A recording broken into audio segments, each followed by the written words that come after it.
Hello there, everyone. How are you doing today? It's Patricia Hayes here with your Coffee Time Career Chat. It's so good to be back. We're continuing on with our Thriving Through Transitions series. And I've been excited about this and was concerned originally about the series lasting quite as long as it's kind of going. But, y'all know how I like to do the theme and break it up, but it's going to be some great stuff that's going to turn into a lovely little course. So keep an eye out, and hopefully, if you don't catch it here, you'll catch it when this becomes the the the course that you can take on your own. So throwing that little tidbit out there for those of you who are joining for the very first time. Once again, my name is Patricia Hayes. I am an executive advisor, empowerment coach, and authentic networking strategist. All those things mean that I really enjoy helping people get to the next level of where they need to be in their career and their business in an authentic manner, doing it with purpose, and making sure that they maintain and properly utilize the relationships that they have in place along the way. And if they don't have them, to help them develop them. This is about being better at the next level from the inside out. I really like, that piece. And it takes a little bit of work. So it's not just a jump in and like, let me read this, let me listen to a couple of podcasts, and then I'll be good. This is a journey. It's always what I tell my clients and people I work with. This is a journey. So it's about identifying where you are along the journey and then taking the action that needs to be taken in order to get to the next level, to get to the next piece along the pathway, right? Just when you're traveling, you break it down into pathways, into steps. And this is what that is for your career, for your business, for you as a person. Okay. So that's what I'm all about. That's what I love doing. Always go check things out at patriciavhayes.com. For more updates and all the great things. And I have to say that now because I always forget at the end. So that said, what we're talking about right now, as far as if you're on a particular piece of the journey, is about making sure that you thrive through a transition. We're always in transition, right? That's the really truth. We're either going into a transition, we're in the middle of one, or we're exiting one, but there's always transition going on. And right now we're talking about if you're in the midst of what I call a meltdown, like you're in transition meltdown, stuff is happening. If you missed that last week, we really got into the details of what the signs of a transition meltdown look like. What are some of the things to watch out for, some of the activities that are going on around you, how people are acting, all of that. And I hinted at, what some of the next steps could be. And so this is the one that we're going to dig a little deeper on what those next steps could be. Once you've identified what those signs are, difficult situations that are going on around you, or maybe not difficult out externally, but maybe it's the realization internally of like, it is time to do something different. Okay. So that said, it's really about making sure, I'm always going to talk about stop breathing and taking some time for yourself. And we'll talk about that reflection piece a little bit later. But my first step that I always like, it's just kind of like, you got to stop and recognize that you have to keep your head up and your eyes open no matter what is going on around you. And that is difficult, right? Because when you're in the middle of a transition, there's so much going on. There are so many levels of distraction. So not just distractions themselves, but levels of distraction. And so it's really, really important to make sure that you are you're keeping your level of awareness, right? Because there can be things going around you and you just tune them out. This is not the time per se to tune out what's going on around you. You don't necessarily have to take it all in, right? So I'm not saying to internalize it. That is not necessarily good, but you absolutely need to be able to sit back, acknowledge what's going on around you, watch. That's why it's like, listen, watch all the senses, right? Because there may be something you might not catch right away, but that will come back to you during your reflection time. You're like, you know what? I didn't realize that that thing was going on. Let me go see what I can find a little bit more out like that, right? And you're not always going to be able to see what's coming next, right? That's the truth. And that's the piece that's so unsettling during the transition. However, you can stay in the moment, stay in the present, heighten your senses, right? And keep your awareness levels up, but doing so in a way that's not dysregulating, and that you are monitoring your nervous system, because those things always get out of whack. I'm speaking from personal experience. I'm telling you about what I know, not what I think or guess. And so I highly encourage you. Like I've always said, make sure you keep a hobby, make sure you have an exercise routine, whatever, some outlets, not just one, but several outlets, in order to help keep all of you healthy during this transition. I'm always going to be an advocate for that. All right. And if you have questions about that, just reach out to me, DM me, because I've tons of, there's content about that, and there's stories about that for my own self and those that I've worked with.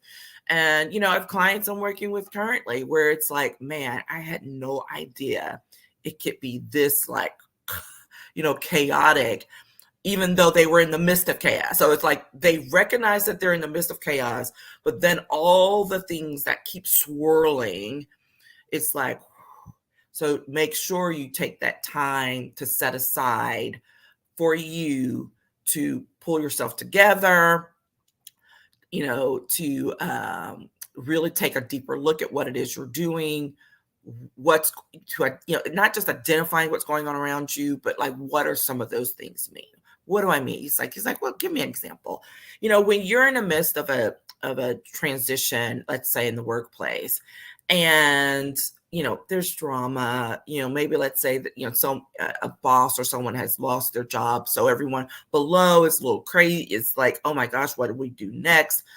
Maybe you're in that position. Maybe you're in the position of being the one that's about to be laid off or asked to leave. And being able to keep your wits about you during that time is challenging. But I'm going to say to make sure you do that, right? Not losing direction or focus, making sure that, there's a saying that, the kids say, whatever, keeping your head on a swivel, but literally just so you can make sure that you're not burying your head in the sand. That's really what we're talking about. Do not bury your head in the sand. That is the worst thing you could do, to pretend like you don't see what's going on, to pretend like this is not really as much of a problem as things. Listen to what your gut is telling you. Sometimes, that sounds too woo for some people, but I am telling you, if your senses, your intuition, your gut is like, something is off and I can't quite put my finger on it yet, listen to your gut. This is what I'm talking about, keeping a sense of awareness about you. You don't have to know all the answers. You don't have to be able to identify everything, but maintaining that sense of awareness about you, and then giving yourself space to release that as you go along. Okay. So that's the first thing. You got to keep your head up and your eyes open. The second thing is, it's going to be really important to seek safe counsel during this time. And I am deliberate with those words about seeking safe counsel, because you can seek all kinds of counsel, but it's not always safe. And what do I mean by that? So, of course, when you first think about it, you think about mentors or advisors. Maybe you have a long-term colleague or friend that you can discuss these types of things with. Or maybe you're paying for services. Maybe you have a coach. Maybe you have a paid advisor in order to. And if you don't have one, I highly recommend you get one, because they come in handy. Be able to go get someone's services to get that objectivity, because that's really what you need. the thing is, when you are looking for safe counsel, here's how I'm defining it. Someone who knows how to be discreet. They're not going to tell all your business, not putting your business all out in the street, right? Someone who can be objective despite whatever is going on. So they're there to support you, but they're also there to be able to give you some honest input. If you need constructive criticism about an action you did or did not take, they're able to give that to you. Guess what? You need to welcome that, not run away from it. So we've got a level of objectivity. They're trustworthy. And that ties into that discretion piece, right? Someone you can trust, not just that they won't go telling your business, but you can trust in that they're not going to manipulate you in the course of this conversation into something that they want or need for themselves. Did you hear what I just said? Because that can happen. Okay. Who's compassionate, y'all? This is so important. People have been through too many things, particularly in the last 4 to 5 years. Compassion is a real thing. The ability to just be like, you know what, I get it, and it's still going to be okay, right? They don't have to have all the answers, but they do have a listening ear, right? An open office, an open door. And then they're not judgmental. Y'all, this is so important because there can be people who could be supportive, but they can also be like, well, I can't believe you did that anyways, blah, blah, blah, blah. That is not helpful when you're in the middle of a transition that is just like about to take you out. You don't need someone who's going to be judgmental about what has happened.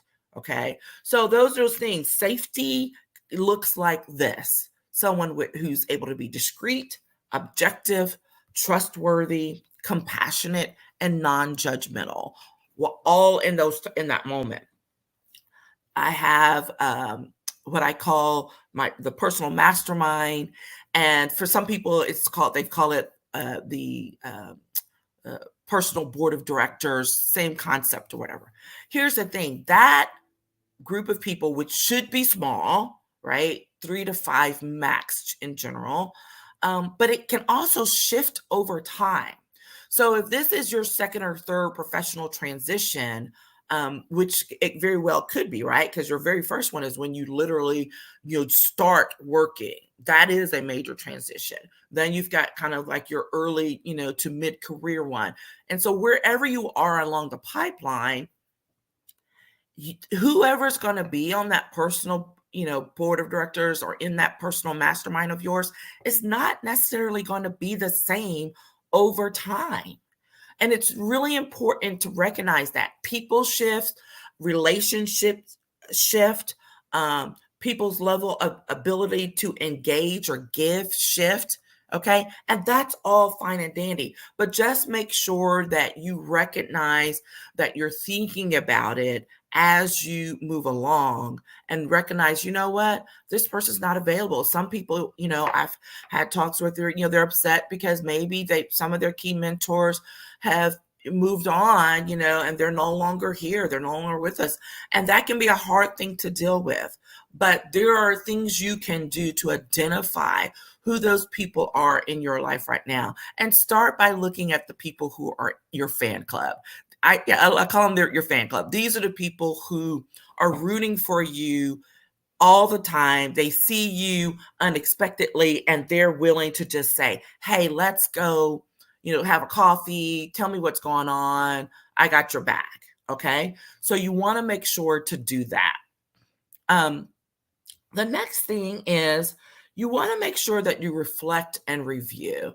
And I know people are getting tired of it, but if you don't take the time to sit down and engage in high quality reflection, you are losing out. Okay. And especially when you're in the midst of a transition meltdown and there's things going on, like this needs to be a regular practice, because from one day to the next, there's always going to be something. Always. So it's really important for you to create that space to be able to do it, whether if you're able to do it at home in a quiet corner and just kind of sit and think through the journal, if you need to go to a coffee shop, whatever your situation is, go create that space on a regular basis, every week, at least once a week. If you need more time, then do that. And to consider not just, the quote negatives that are going on, because people are like, oh, I got to look at this. This is horrible and this is bad. But no, what are some of the positive things that are going on as well? What are some of the nuggets that are showing up for you in these moments, and capture them? Because that's the thing. So many times people are so engaged in the chaos of it all. And that's often not, the best situations, that you miss out on picking up on the opportunities, on the golden nuggets that are arising during this time as well. Okay. So it's really important to be able to step back, engage in that reflection time, be deliberate about it, okay? And give yourself some grace, for goodness sake. Literally, because transitions are not easy, even if it's one that you instigated because you decided it's time to move on, right? It's not something that's happening to you, it's something you are creating for yourself to say it's time to move on. Guess what? They're still difficult. They're challenging, and good things can still come out of it. So don't ever think that, oh my gosh, what did I do to myself? This is a waste of time. I need to rethink this. You do not. Okay. It's perfectly natural to have those doubts, to second guess yourself during these times. And it's still going to be okay. I mean, some of us 20, 30 years in, and we're like second guessing things. We're like, really? Like, I've been doing this a really long time. Guess what? It's because you're human. Remember that all the time. You are human. Things come up, shifts happen, and transition happens. And now it's about, what do I need to do? What are the action steps I need to take in order to thrive in this season, not just to survive it? And that's what we've been talking about today, that when you're in the midst of that meltdown, what are some of the key steps and things to do? And it's not the, do 1, 2, 3, very all these. This is the stuff. This is some of the inside work, right? Being aware, inside work, external, reaching out to key people that you can trust, and engaging in that reflection and review on a regular basis. And those are the keys. So we're going to move right along. We're going to talk about what to do as you start to see things come together, sifting through the pile. That's what's coming up next week. And then we'll start talking about how to pull things together, and it's what people really want to jump through without realizing you have to go through all of these pieces first. They are a part of it, whether you want to acknowledge it or not. So be much more aware about it. Be deliberate and engage in that. Engage in the process actively, okay? Not letting something happen to you, but instead to take control over it. This is the empowering piece. Take control where you can. Monitor what it is you are doing, the things that you have control over, and let the rest of it go. You don't have control over that. You don't have control over other people's craziness or situations or organizations. You have control over what you can do. And so being very mindful of what it is that you can do in this very moment. Okay? That is what we have for you today. If you are in the midst of a transition, or maybe not, and maybe you're just like, I need to get on the stick and do some things with my goals, with my career, with my business, and I need to do it at a higher level. And if you are a professional, if you are in an executive level position, and you're ready to truly engage in taking control of what it is you can do for your next level goals and dreams, then reach out. Hit me up in the DMs, email, reach out via the website, and let's have a little conversation about what is possible, whether it's a good fit, and then we will go from there, because I would love to be able to see if we are a good fit to engage in some one-on-one coaching. And if that's not the right fit, then maybe it's taking you towards some of the courses that we have that will help build you up to get you ready for that one-on-one private coaching opportunity. Okay? Take care, everyone. Talk to you soon. Bye-bye.